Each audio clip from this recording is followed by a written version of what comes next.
कुकू बेटा, अब आप बड़ी हो गई हैं। चलिए मैं आपको उड़ना सिखलाती हूँ।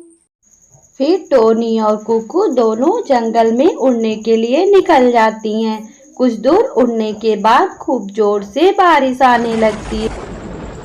तूफान तेज होने की वजह से कुकू अपनी माँ से बिछड़ जाती है और वो दूसरी जंगल में चली जाती है। कुछ देर के बाद जब तूफान थम जाता है तो इधर टोनी चिड़िया रो रो कर अपने बच्चे को ढूंढने लगती है। पिट्टू भैया, क्या आपने मेरे कुकू बेटा को कहीं देखा है? मैं कब से उसको ढूंढे जा रही हूँ। मेरी बेटी मुझे कहीं नहीं मिल रही है। नहीं टोनी बहन, मैंने तो कुकू को कहीं भी नहीं देखा। और आप तेज तूफान में कुकू को लेकर बाहर क्यों निकल गई हैं? मिट्टू भैया, मुझे अब कुछ नहीं समझ में आ रहा है। मैं कहाँ अपने कुकू को ढूंढूं और पता नहीं किस हाल में होगी मेरी बेटी। इधर कुकू अपनी माँ को ढूंढते ढूंढते एक चील के मकान पर जा पहुँचती है। कोई है? घर के अंदर कोई है? मैं कुकू अपनी मम्मा से बिछड़ गई हूँ और मुझे बहुत जोर से भूख लगी है। कोई है मुझे अंदर ले जाने वाला?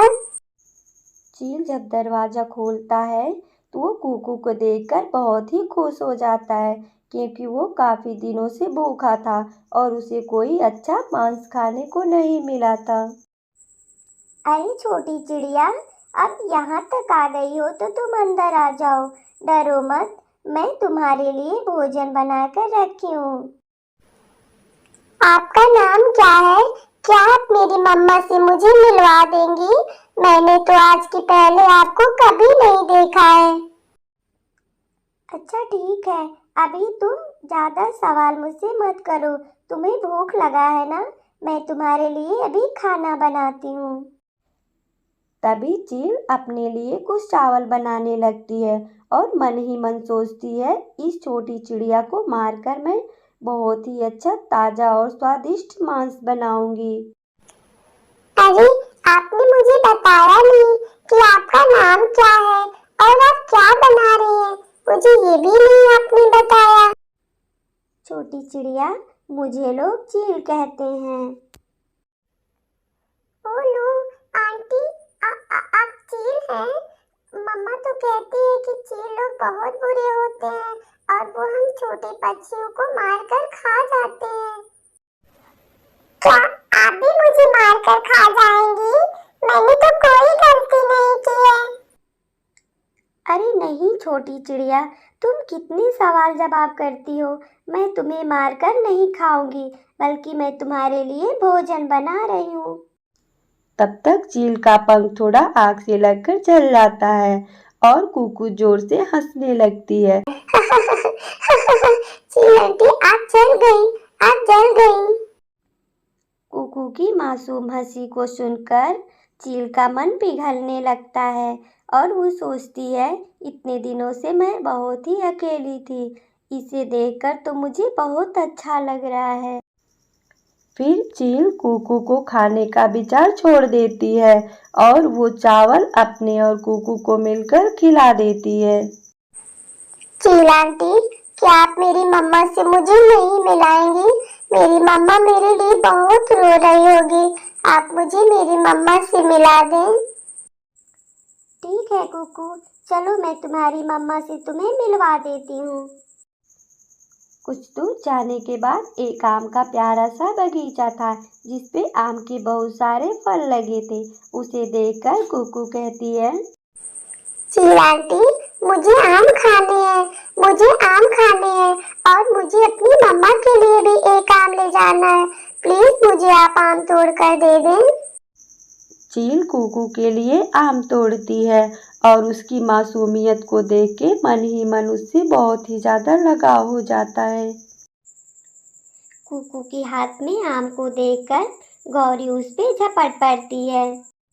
अरे छोटी चिड़िया, ये आम मुझे दे दो और तुम इस आम का क्या करोगी? कुकू जोर जोर से चिल्लाने लगती है, चील आंटी, ये बुरी कौवे मेरे आम को छीन रही है मुझसे। तब तक चिल्लाकर गौरी की पिटाई कर देती है और कहती है कि बुरी कौवी, आज के बाद अगर तुमने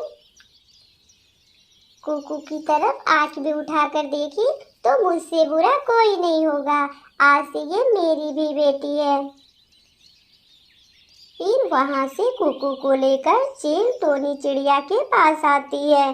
टोनी चिड़िया अपनी बेटी को देखकर रोने लगती है और दौड़ते हुए चील के पास आ जाती है। अरे, ये तो मेरी बेटी है, आपके पास कैसे पहुंची? और प्लीज आप मेरी बेटी को कोई नुकसान ना पहुंचाइएगा। कुकू जोर जोर से हंसने लगती है। मम्मा, आप क्यों डर रही हैं? इस आंटी ने ही तो मुझे बचाया है और इन्होंने ही मुझे आपके पास तक लेकर आया है।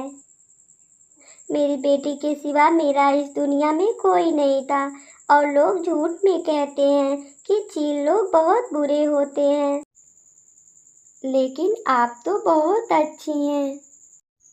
छोटी चिड़िया, मैं तो कुकू को तुम्हारे पास छोड़ना नहीं चाहती थी, लेकिन इसके प्यार को देखकर मुझे इसे वापस लाना पड़ा।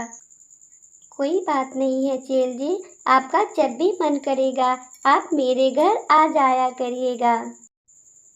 इतना कहकर चील अपने घर वापस चला जाता है और टोनी चिड़िया उसके बच्चे खुशी से रहने लगते हैं। तो प्यारे दोस्तों, आज की हमारी वीडियो आपको कैसी लगी प्लीज़ हमें कमेंट करके ज़रूर बताएं और अगर अच्छी लगी तो एक प्यारा सा लाइक और कमेंट ज़रूर करिएगा। आपका धन्यवाद।